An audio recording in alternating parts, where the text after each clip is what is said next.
Televizioni Shenja mëson ekskluzivisht emrin e personit të katërt, për cilin u bë gjithë ajo bujë në opinion për ndalesë në kufirin e Shqipërisë, ku u tha se nuk u lejuan të hyjnë në Shqipëri 3 funksionarë të Vlenit, deputetët Bekim Qoku dhe Adnan Azizi, si dhe zëvendës sekretari i qeverisë Hasim Murtezani.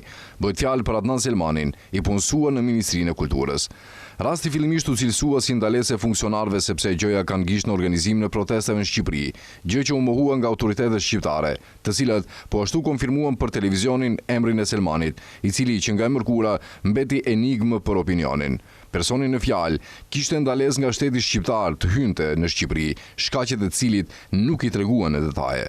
Pas ngjarjes vijuan një sër reagimesh në mbështetje të 3 funksionarëve, por duke mbajtur nën hije emrin e personit të katërt. Përveç 3 funksionarëve, reagim pati edhe nga kryetari i Kuvendit të Maqedonisë Veriut Afrim Gashi. Policia e Shqipërisë një ditë më parë sqaroi se funksionarët e Vlenit janë solidarizuar me Selmanin dhe janë kthyer bashkë me të.